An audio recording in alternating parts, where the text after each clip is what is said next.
Xianyun has a major issue. Now, don't get me wrong, her design is literally perfect. Chef's kiss in my humble opinion. So if you want to pull her for that, then please go ahead.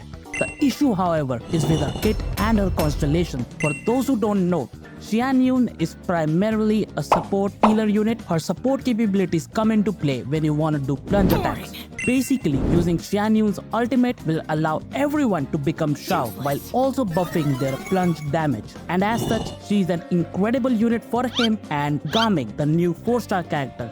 Now this plunge damage thing immediately makes her a niche unit because only Shao and Gaming can make use of her fully, unless you want to count meme teams of course, in which case, hey, you know whatever I'm saying, and have fun playing whatever you want.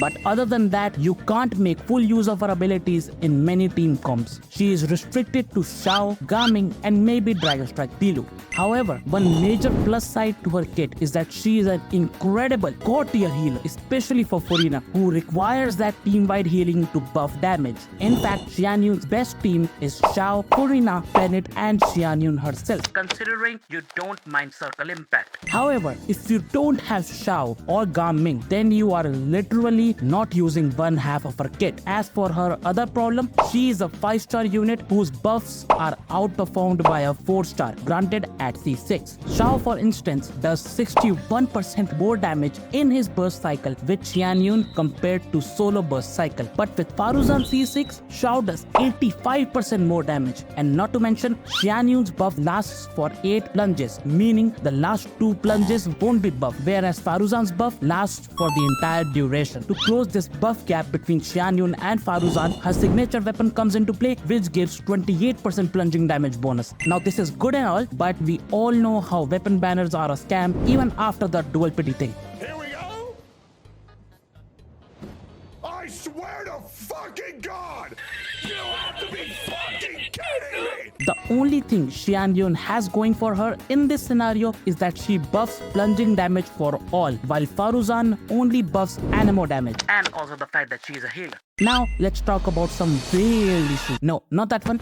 I meant the real issues. So, her C1 and C2 are super good, with C1 giving you an additional skill charge, which means more energy, and her C2 increases the buff she gives by more than double. And this is where the downfall begins. Her C4 makes her skill also heal, which, to be honest, is not really needed, and her C6 makes her a DPS, which is slightly better than C0 Shao. So basically, you paid $1 billion to get a unit to C6, and that unit is slightly better than another unit at C0. Something doesn't sit right with me in that statement, but I will admit C6 DPS Xianyun is actually super fun. But is it worth investing your life savings into? No. And finally, another minor issue which people won't like is no resistance to interruption while using her skill. So if you are trying to fly using the skill, you can be interrupted midway and then you have to do it again. But hey, at least it won't enter cooldown if you are quick about it, unlike some other units. So all in all, Xianyun is really good. Sure, her design is perfect, but she is an incredibly niche unit and her constellations after C2 are not worth it unless of course you are a whale and you want that other playstyle which you get with C6. If you liked what you saw, then make sure to like, comment, subscribe, dislike if you dislike it, and I'll see you all next time.